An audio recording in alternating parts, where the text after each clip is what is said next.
ദക്ഷിണേന്ത്യൻ സിനിമകളോടുള്ള ഇഷ്ടം പലപ്പോഴും തുറന്നു പറഞ്ഞിട്ടുള്ള സംവിധായകനാണ് അനുരാഗ് കശ്യപ്. ബോളിവുഡിന് ദക്ഷിണേന്ത്യൻ സിനിമകൾ അലർജി ആയിരിക്കുമ്പോഴും ആ നിലപാടിന് ഒരു മാറ്റവും ഉണ്ടായിട്ടില്ല. മഹാരാജ, റൈഫിൾ ക്ലബ്ബ് തുടങ്ങിയ ചിത്രങ്ങളിലൂടെ തമിഴിലും മലയാളത്തിലും സജീവമായ നടനാണ് അനുരാഗ്.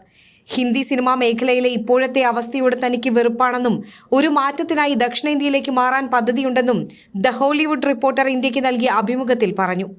മികച്ച നടന്മാരെയും നല്ല സിനിമകളെയും സൃഷ്ടിക്കുന്നതിന് പകരം താരങ്ങളെ ഉണ്ടാക്കാനാണ് ബോളിവുഡ് കൂടുതലും ശ്രമിക്കുന്നതെന്നും അനുരാഗ് വിമർശിച്ചു. ഒരു അഭിനേതാവിന്റെ കഴിവുകൾ ഉയർത്തിക്കാട്ടുന്നതിന് പകരം താരങ്ങളായി മാറ്റാനാണ് ടാലന്റ് ഹണ്ട് ഏജൻസികൾ ശ്രമിക്കുന്നത്. ഇപ്പോൾ പുറത്തുപോയി പരീക്ഷണം നടത്തുന്നത് തനിക്ക് ബുദ്ധിമുട്ടാണ്. ഇത് ചിലവിലാണ്. ഇത് എൻ്റെ നിർമ്മാതാക്കളെ ലാഭത്തെയും മാർജിനുകളെയും കുറിച്ച് ചിന്തിക്കാൻ പ്രേരിപ്പിക്കുന്നു. ആദ്യം മുതൽ സിനിമ ആരംഭിക്കുന്നതിന് മുൻപ് അത് എങ്ങനെ വിൽക്കാം എന്നതിനെക്കുറിച്ചാണ്. അങ്ങനെ സിനിമാ നിർമ്മാണത്തിന്റെ സന്തോഷം ചോർന്നുപോയി. അതുകൊണ്ടാണ് അടുത്ത വർഷം മുംബൈയിൽ നിന്ന് മാറാൻ താൻ ആഗ്രഹിക്കുന്നത്. താൻ ദക്ഷിണേന്ത്യയിലേക്ക് പോകുന്നു. തൻ്റെ സ്വന്തം സിനിമാ വ്യവസായത്തിൽ വളരെ നിരാശയും വെറുപ്പും അനുഭവിക്കുന്നു. ചിന്താഗതിയിൽ തനിക്ക് വെറുപ്പാണ്, സംവിധായകൻ വ്യക്തമാക്കി. പുതുമയുള്ളതും പരീക്ഷണാത്മകവുമായ ആഖ്യാനങ്ങൾ പ്രദർശിപ്പിക്കുന്ന മഞ്ഞുമേൽ ബോയ്സ് പോലുള്ള സിനിമകൾ ഒരിക്കലും ബോളിവുഡിൽ നിന്നുണ്ടാകുന്നില്ലെന്നും വിജയിച്ചാൽ പകരം റീമേക്ക് ചെയ്യുമെന്നും ഇദ്ദേഹം ചൂണ്ടിക്കാട്ടി. ഇതിനകം ഹിറ്റായ സിനിമകളെ റീമേക്ക് ചെയ്യുക എന്നതാണ് രീതി. അവർക്ക് പുതിയതൊന്നും പരീക്ഷിക്കാനില്ല. ആദ്യ തലമുറയിലെ അഭിനേതാക്കളും യഥാർത്ഥത്തിൽ അർഹതയുള്ളവരും കൈകാര്യം ചെയ്യുന്നത് വളരെ വേദനാജനകമാണ്. ആരും അഭിനയിക്കാൻ ആഗ്രഹിക്കുന്നില്ല. അവരെല്ലാം താരങ്ങളാകാൻ ആഗ്രഹിക്കുന്നു. ഏജൻസി ചെയ്യുന്നത് ഇതാണ്. അവർ നിങ്ങളിൽ നിന്ന് പണം സമ്പാദിക്കുന്നു. പുതിയ കരിയർ കെട്ടിപ്പടുക്കാൻ അവർ നിക്ഷേപിച്ചിട്ടില്ല.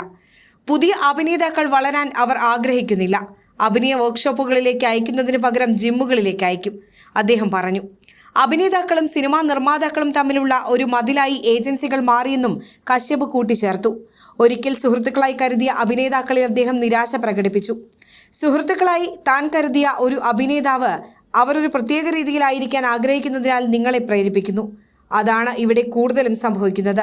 മലയാള സിനിമയിൽ അത് സംഭവിക്കുന്നില്ല. ദക്ഷിണേന്ത്യൻ സിനിമയുടെ സഹകരണ മനോഭാവത്തെ പ്രശംസിച്ചുകൊണ്ട് അദ്ദേഹം പറഞ്ഞു. തുടർച്ചയായി 2 തവണ ഓസ്കാർ ജേതാവായ ഹോളിവുഡ് സംവിധായകൻ അലജാൻഡ്രോ ഗോൺസാലസ് ഇനാരിദു അനുരാഗ് കശ്യപിന് തന്റെ അടുത്ത സിനിമയിൽ ഒരു വേഷം വാഗ്ദാനം ചെയ്തുവെന്ന് സംവിധായകൻ നിതിലൻ സ്വാമിനാഥൻ. ചെന്നൈയിൽ നടന്ന ഗലാട്ട നക്ഷത്ര അവാർഡ് ദാന ചടങ്ങിലാണ് നിതിലൻ ഇതേക്കുറിച്ച് സംസാരിച്ചത്. ഇനരിറ്റു മഹാരാജ എന്ന തമിഴ് ചിത്രം കണ്ടിട്ടാണ് വില്ലൻ കഥാപാത്രമായ അനുരാഗ് കശ്യപിന് തന്റെ അടുത്ത സിനിമയിൽ ഒരു വേഷം വാഗ്ദാനം ചെയ്തിരിക്കുന്നത്. ഇതേക്കുറിച്ച് നിതിലൻ സംസാരിക്കുന്ന വീഡിയോ സോഷ്യൽ മീഡിയയിൽ വൈറലാവുകയാണ്. അടുത്തിടെ അനുരാഗ് കശ്യപ് ബോളിവുഡുമായുള്ള തന്റെ നിരാശ പ്രകടിപ്പിക്കുകയും ജോലിക്കായി കേരളത്തിലേക്ക് പോവുകയാണെന്ന് പറയുകയും ചെയ്തിരുന്നു. ആഷിഖ് കപൂർ സംവിധാനം ചെയ്ത ഏറ്റവും പുതിയ മലയാള ചിത്രം റൈഫിൾ ക്ലബിൽ വില്ലനായി എത്തി അനുരാഗ് കശ്യപ് ഏറെ ശ്രദ്ധ നേടി. കെന്നഡി ആയിരുന്നു അദ്ദേഹത്തിന്റെ അവസാന ഫീച്ചർ ഫിലിം. ഇന്ത്യയിൽ ഇതുവരെ ചിത്രം തിയേറ്ററിൽ റിലീസ് ചെയ്യാനായിട്ടില്ല.